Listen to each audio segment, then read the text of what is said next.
Hey guys, welcome to another developer interview here on PSVR without Parole. With me today, Sam Warner, the game director over at Well Told Entertainment. You probably know that studio from the Foglands, who just announced last week that they will be releasing their game. You fucking guessed it. In October 31st.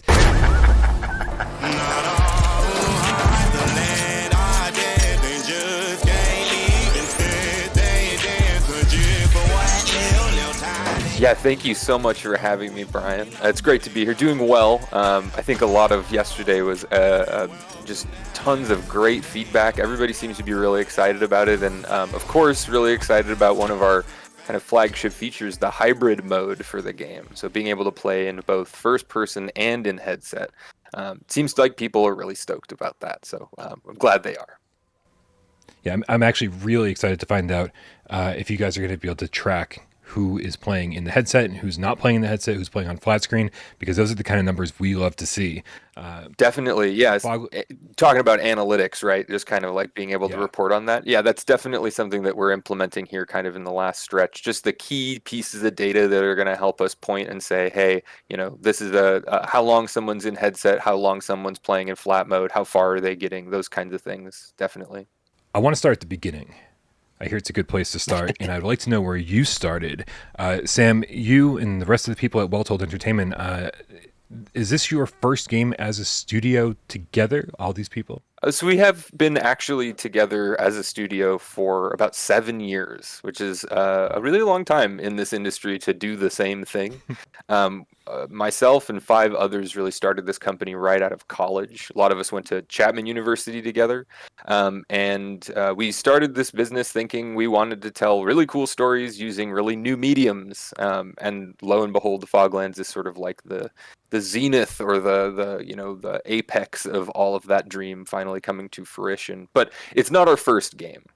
We as a studio did a ton of support and collaborative work with Night School Studio, of now Netflix acquisition.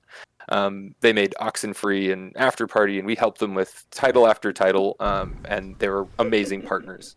And then somewhere in the midst of all that, we made a game called Bloody Mary, or Escape Bloody Mary. It was one of VR's earliest escape rooms with a character in it.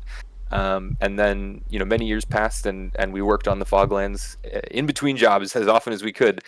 And that kind of got us we attracted Sauron's eye of Sony. Like, what are you making? Tell us more. And they were really excited. They were like, this is great. Let's do it. And so, yeah, we get to be a big part of their PSVR 2 development and worked really closely with them for the last few years. You're coming at an interesting time for all sorts of various reasons. The first one, I think, is because we've had a flood of roguelite games lately. That's sort of been the buzzword, not just in flat screen gaming, but in VR as well. So many roguelites out there. Can you tell me what makes the Foglands different? That's always what I'm curious about when it comes to these different roguelites. What's the hook that makes your game different? Take me through a day in the Foglands. How does it all operate? Yeah, sure. So when we started this project, we knew we wanted to do something that would be really attainable by a small team of people. We don't have the biggest budget in the world. We're very still indie, despite getting to work as closely with Sony as we are. And so we looked at the format of a roguelite and said, this is a great way for us to get as much out of our work as possible, at least from a gameplay experience standpoint. And so, going to your question of like, what does a day in the life of the Foglands look like?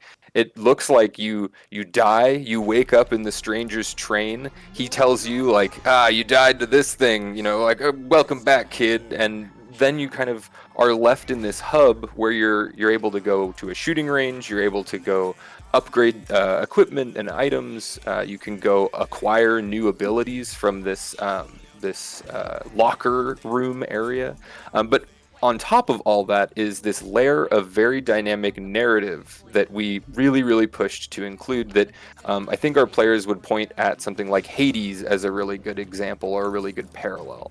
And I've played my fair share of roguelites in VR, and I think what we really wanted to do was bring that level of storytelling in an immersive way to the genre of the roguelite. So every run there's something new to talk to a character about. There's more of this mystery of the world that's being revealed. And even as you go out and venture out into a run, there's narrative to be found, there's clues to be found, there's keys to be found that let you unlock a lot of things. So exploration was a huge part of our was one of our main pillars. And I think that's being really expressed in this game, which may not be present in other roguelites. I think one of the things that interested me when I first read, I believe it was the first blog post about the Foglands, was that there was a mention of crafting. How much does that play in the game? Yeah, so we kept it simple, mostly just for VR purposes. The idea of crafting really boils down to like three different resource types. We have like scrap, fog oil, and keys. And you use those in various different combinations to upgrade and unlock gear that then you can purchase in the hub basically as and on your run. So the more you invest in your upgrades, kind of the more varied and diverse your runs will be, but also the more powerful they will be. Okay, I'm going to get a little personal here. Bring it on. People who watch the channel a lot know that I love roguelites, but I love the roguelites that kick your ass the second you get out into the game. You live for 20 seconds and Yeah. the game totally destroys you. Yeah. And then you're brought back and you're like, okay, well, let me try this again. And then the next time you survive for a minute. Right. And then you get your ass kicked. And every time it's just longer and longer. Not all developers look at roguelites the same way. Some people think you should be able to play for an hour before you get your ass kicked. Right. How are you guys handling this? It's a great question. One of our main inspirations for this game was Noita. I don't know if you've ever played that. It's a roguelite, sort of, but it's super deep and wide and has an incredibly high skill ceiling. You're like crafting wands. It's like a very deep roguelite experience. But it's really hard. It's like super hard. And we played it as a team and we were like, this is oppressively difficult. This is something that I think if we put this in front of people at Sony, they'll be like, you can't do this. This is, and when we did, they were like, this is great. But you know what you guys need is a story mode. And so something that we've really baked into the experience is an option for our players. You want to get your ass kicked? Go ahead and just play our normal mode. Like, especially with no upgrades, walking out the gate with a pistol, you're going to get like punched in the face harder than you could ever punch a monster in our game. But as you play, as you get more upgrades, as you unlock new weapons, as you upgrade those, that first biome, it turns into a bit more of a cakewalk, and then the second one is where you get your ass handed to you, and that kind of keeps going until you really achieve that mastery and understanding of each one of our biomes. Story mode, kind of a different experience. Double your damage, double your health, basically. Makes it so that you're a little bit more of a walking tank, or like an action hero. If you want that experience, just to be there to express the story. If you're a dad like me and you just want to come home and like fight monsters and get as far as you can, story mode is a great fit for people like that. All right, man. Let's get technical. Let's do it. We know that the PSVR 2 version of this game is going to be the best version that you've ever made, or that you ever will make. Yes. We love a game that runs at 90 frames a second or 120 native. Talk to me about the PSVR 2 version of this. Yeah, so I'll circle back to the performance stuff because I think that is important, and it's one of the features that I think affords that the PS5 specifically affords the PSVR 2 as far as like a quality experience. And the reason that I'm coming back to it is because I'm notoriously bad at remembering the specifics of exactly what we're doing, but I do know. I'm drumming it up as I talk. But first, I wanted to talk about eye tracking. Something that no other headset or very few mainstream headsets have is this ability to track your eyes. And one of the things that I think we kind of courted Sony with was this mechanic that we call intention targeting. And with the power of tracking your eyes, you're really able to know where a person is looking, what do they want to do, and then when they pick up an object and they throw it, instead of relying on just like raw physics calculations from the engine, we're able to pre-calculate an arc that goes right where you're looking. And that takes like a level of mastery or like kind of frustration about VR, completely smooths it over, and it turns you into like this epic MLB Indiana Jones baseball pitcher who can just like knock things out of the sky wherever they are. And it feels great. It's actually like you can do an all throws run. There are a lot of cards in our game that are like built for that, and it feels so good on PSVR 2. And then, from there, of course, we have the wonderful headset haptics and the controller haptics. Those are especially resistive triggers, things that you're not going to find on any other headset. And those are just, they've been wonderful to work with and really easy to implement. And so you'll find them kind of everywhere throughout our game, from like picking up objects to shooting guns to opening chests. All those things we kind of have tied the haptics to. And now, coming back to kind of the performance, it's a really high quality game. We played with art styles from the beginning that had like no lighting or that were really flat, but it's the Foglands. I mean, it has to be textural, it has to be foggy, it has to have that level of lighting and rendering and depth that you would expect from a world that feels like that. And so, because of that, it's a pretty intense experience. And as a small team, we've had to rely on a lot of different technical things that thankfully Unreal and Sony have really provided us. So we are using foveated rendering with eye tracking just to increase our frame rate.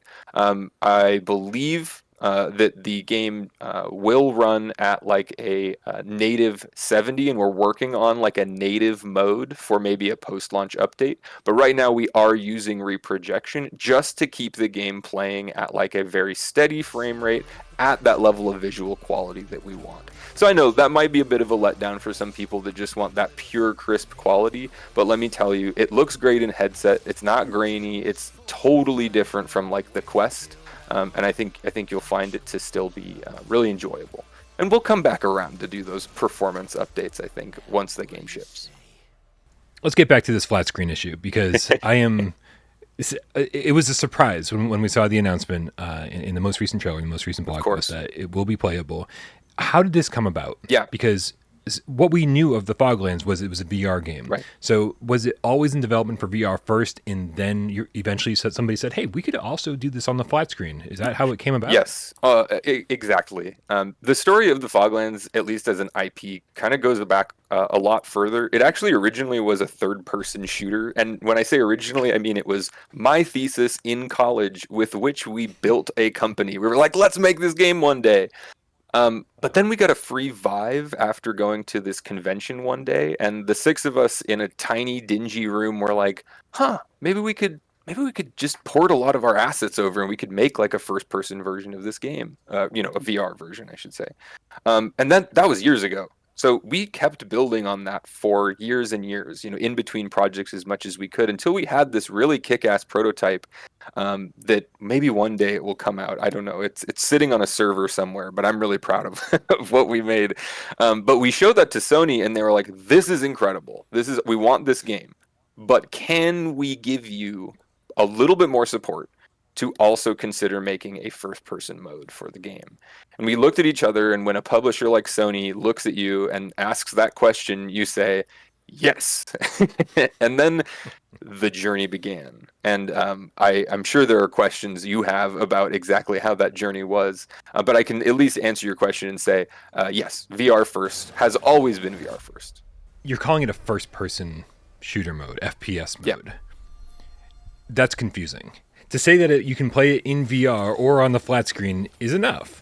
And then you say, check out our FPS mode. Well, what differentiates FPS mode from, hey, you're just playing this on the flat screen? So that's again a bit of clarification that I've wanted to push for my team. You and I, and probably a lot of the people that listen to your podcast, are like quite tuned in to like every aspect of VR, and we probably understand the language there of like flat screen versus VR. I just really wanted to make sure that we were speaking to an audience that was maybe just a little less tech savvy by saying this is FPS mode. This isn't a VR game that's like just working on a TV. This is a whole new player controller. We have arms, we have animations, we have timed reloads and shooting that feels different. It's all animated. All the effects are lined up differently. Like, The audio is different. It's for where we are in the project about to ship. I can safely say that it's like we developed another game on top of making a VR game. And so that's why when we say FPS mode, it's not just like we did want to emphasize this is something different. This isn't just like a port of mechanics from VR to a different, to another screen. Is it kind of drop in, drop out? So if I'm in the middle of a run, can I just pause the game, take off the headset, turn it off, and then boom, I'm playing on the flat screen? So it's pretty close to that. We obviously wanted to stay away from things like, do you want this save file to be VR or FPS? We were like, nope, that's not hybrid. That's just like a weird kind of halfway. So what we did want to make sure was that no matter what you're doing on your save file, you can play in first person or VR, but you will have to like end a floor. That's usually where we save. Back out to the menu, switch to the VR mode or the first person mode, and then jump right back in. And it is a couple of extra steps, but I think from a technical standpoint, that's about as far as we as an indie team could push it before we were like, oh God, this is impossible. How are we going to switch this mode on the fly when it's already so different from one to the other? The concern that was brought up from my side, at least, when we first saw it was a flat screen game as well, or playable in FPS mode, right? Is that a game that's playable on the flat screen and in VR, we generally refer to as a hybrid game. Yep. The concern is always when you are in VR, does it feel, and this is a term that Without Parole uses almost exclusively, VRAF, right. which means, right, virtual reality is fuck. Can you reach out and pick up your items rather than walking up and pushing the X button? I'm assuming that when you're in VR, you would have no idea that this was also playable flat because you're walking up and you're interacting with things the way you would in any other VR game, correct? Absolutely. So we talked a little bit about being VR first. That for us meant that like, every physical action that you would want to do needed to be maintained, and every non-physical or potentially, what we call abstract interaction, like talking to someone, that's the place where it needed to work for a lot of different scenarios, in VR or in first person. However, picking up an object, punching a monster, shooting, throwing, all of the things that you can and should do with your body are done with your body. We've got ranged grabbing, we've got all of the sort of ease of use things that would come from like, when you're aiming and you're shooting your gun in VR and you run out of ammo and you pull the trigger, you shoot your last bullet. If you pull it again, the gun automatically opens so that you can just slam a new thing into the clip. A lot of quality of life features that we built out just for VR because we knew that that's what people want in VR. They don't want the halfway, like press X to pick up ammo. They want to pick it up off the ground. And the last thing I'll say is one of our other pillars from exploration was Barfight Combat. That's why we invested so much in like our throwing, in our melee, and of course guns are cool, but they're guns and everyone knows how guns work in VR. And so the way the game plays is very physical. It's very like reach out, grab a bottle, smash it over a monster's head, then it's stunned, turn, shoot another guy. It's like you're in a bar fight, Indiana Jones, fight scene with a bunch of monsters, and it feels best in VR. I will say that. There are other things that come along, I guess, with being able to sell your game to a flat screen audience. Definitely. You've suddenly opened up your audience to about 40 million extra people on PlayStation Yep. 5. Does that alone allow you to? I mean, VR games are known for being kind of smaller games, especially in indie studios. They just say, and that's I think why we've seen so many roguelites is because right. like we only have so much time and so much money, and a roguelite is like a way to make be able to reuse those assets and go through the same journey over and over. But being able to play this on the flat screen as well, does that kind of open up some more possibilities and say, well, listen, our budget can be a little bigger because we might actually be able to sell this to more people? Does that allow you to make a bigger, deeper, more engaging game than if it was a VR exclusive? I would say so. I don't think we're probably ready to talk numbers quite yet with the community, but I do know that from a budget standpoint, this is a pretty big investment. It's definitely the biggest game that we've ever made as a studio, and it allowed us to grow from, I don't know, at the time we were like 10 to almost 20 people at our biggest. And so we have really put a lot of, pretty much pulled out all the stops. Every dollar of that budget really went into this game. And so things that I can call out are just like, that are some of my favorite things that maybe don't pertain to one or the other VR or FPS mode, as we call it, is like our dynamic soundtrack. So moving through our hub, going from room to room based on where you are in our story, it changes the tracks that are playing. And then even a layer on top of that, when you go into a cutscene, when you want to talk to a character and there's like animations and acting happening, there's custom music for each one of those. And then on each biome, of which there are 3 in this game, we have dynamic combat music. So that changes where it's like, I don't know, I guess the one to point to is like Skyrim or Fallout, but like you go into combat, the combat music starts. If there's small number of enemies, it's kind of a little bit lower energy. If suddenly you get into a bigger fight, it really kicks off, and all of a sudden, it's like a banger, and you're just like fighting all these guys as best you can. So we got to invest in things I think that maybe a team with a smaller budget or with a little less time wouldn't be able to do, just to make sure that that experience is like really worth every penny, whether you're playing in first person or VR. 2 questions about gameplay. First is, you just mentioned 3 biomes. That doesn't sound like a lot. No. However, you must have done a lot of playtesting. How long are you seeing that it takes people to get from the beginning of the game to the end of the game? Yeah, so if you're like a super kick-ass pro and you've played this game for a while, you can do a run in about 45 minutes. And that's like probably the bare minimum for first person, like that someone's gonna feel like, wow, what a game. It's like a Hades length. But then it's also probably the maximum that someone in VR is really gonna be like, wow, I could do this for 45 minutes. And that's not everybody. I know plenty of people, myself included, that can be in VR for 2 hours at a time. But we've done tests. We've made sure the game runs and continues to be, really fun after that first run completes. I don't know if I should give too many spoilers, but if there are questions, I can go into how that loop really works. But then the full length of the game, because there's all this narrative, because we have a lot of secrets, not just like scattered around in exploration, but quite baked into the actual linear story of the game. The gameplay length for the full game is probably closer to like 8 or 12 hours. If you're on story mode, that probably goes down just a little bit because you're just kicking butt, flying through our floors. But that's probably maybe even a little generous. I think it could be a little longer. We accidentally made the game very long. It's like my team's very maybe proud of that, I think. Yeah. And what role do cards play in the gameplay? Yeah. Because you mentioned it at least once in, I think, the trailers. I even saw comments when I re-uploaded the trailer from people saying, "Oh, this is interesting. I thought this was a card game because of the thumbnails, because of some of the trailers that we've seen so far, the teasers. There's a lot of cards in play. So how do those? It's obviously not a card game, but how do cards play into into what's happening in the Foglands? Yes, you're correct. It's not a card game, although I tell people often, I joke about it with our team, like, all right, guys, we're pivoting. It's a racing game now.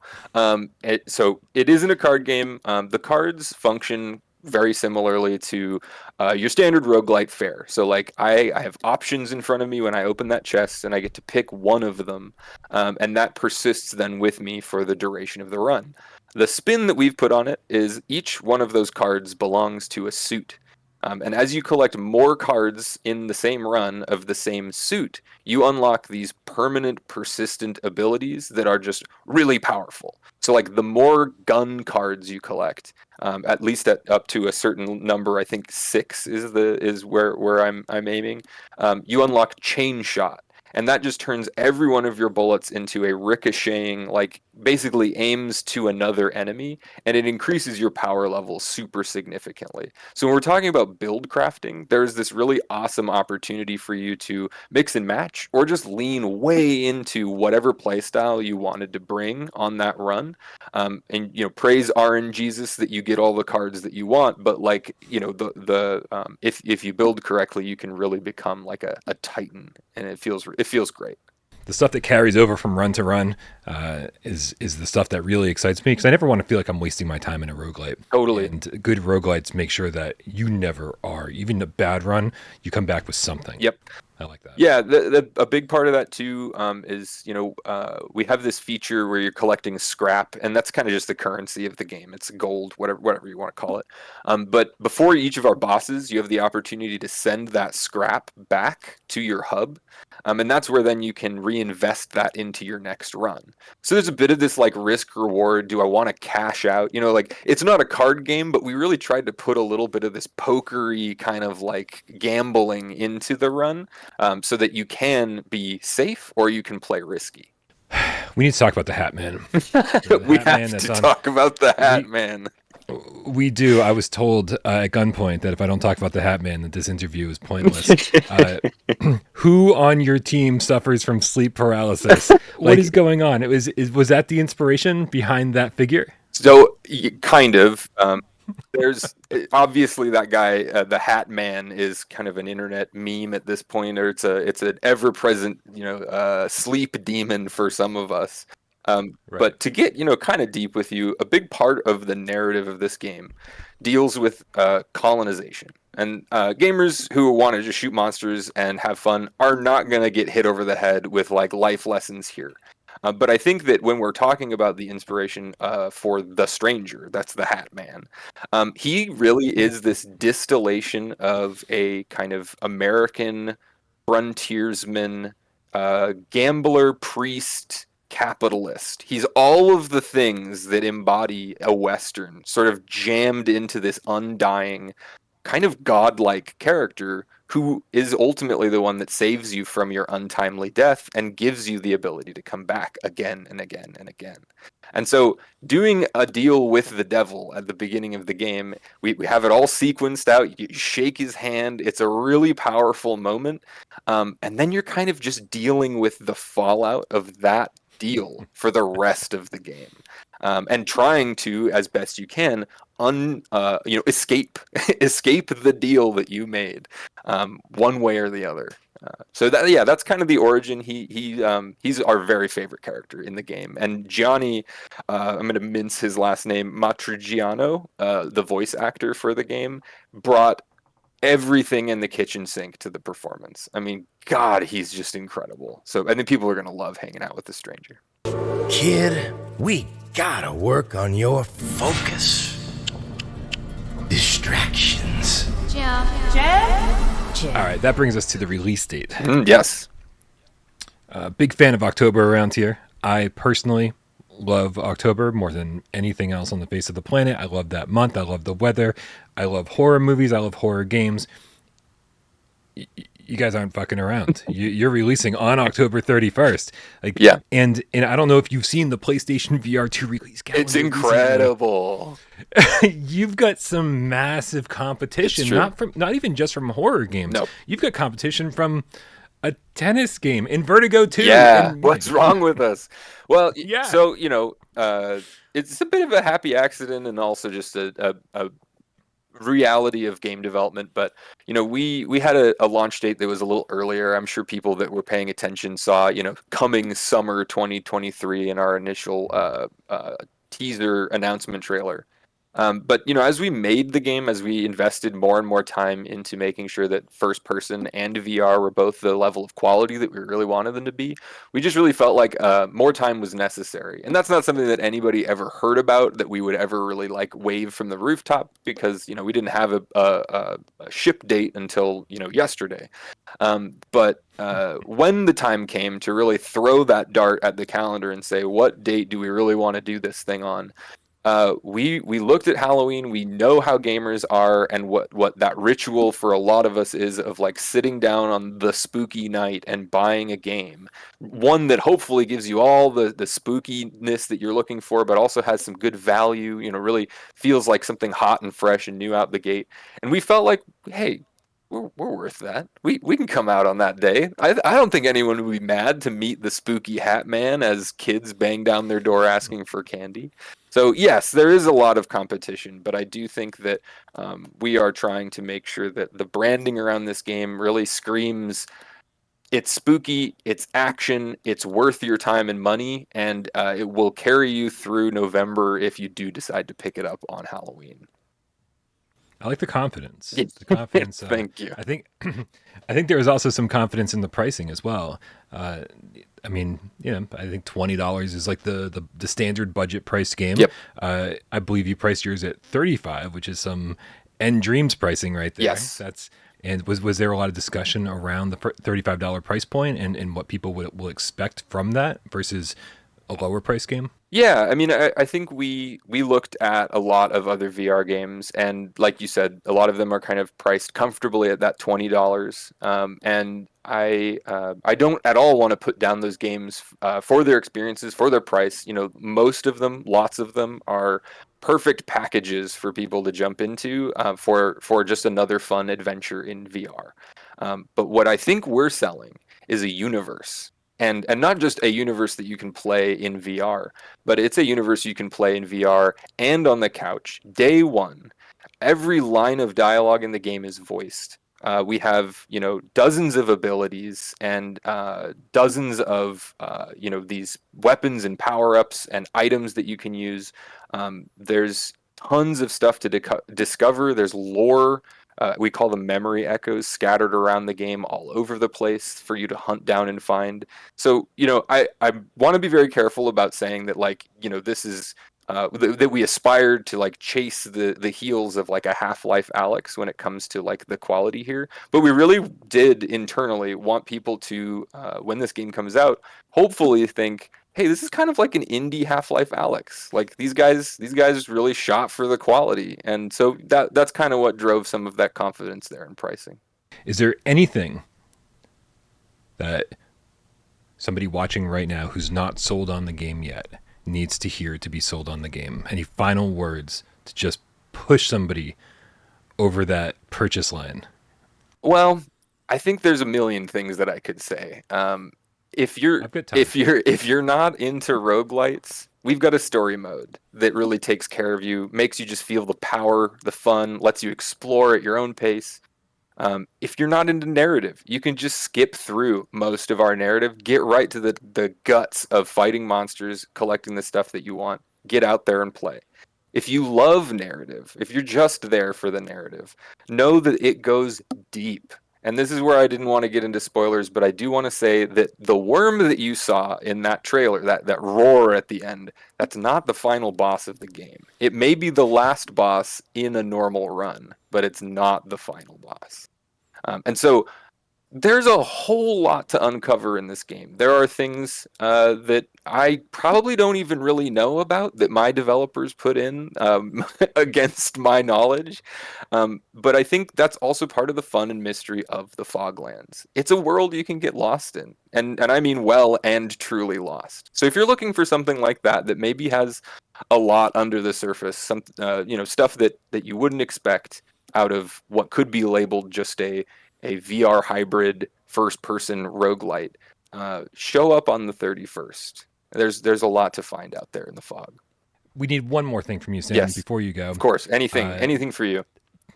The viewers are called the Game Cats, and so I just need a meow from you, man. A little. Sure, yeah. You can do it. Wow, we got the two-handed claws. Is that good? Up and down. Wonderful. That felt right. Wonderful. That's what I needed. Yeah. Mm-hmm. That pushed me over the purchase line for sure. All right, you guys. The Foglands by Well Told Entertainment coming out October 31st for $34.99. Again, a lot of people are very excited about this game. Everything that Sam said today made me even more excited about it. But again, stay tuned. Keep an eye on the channel. We'll have more information in the PlayStation blog as well. More information as we get closer to launch. Thank you so much, Sam, for being here. We appreciate your time. Thank you so much. Right back at you. Howdy, partner.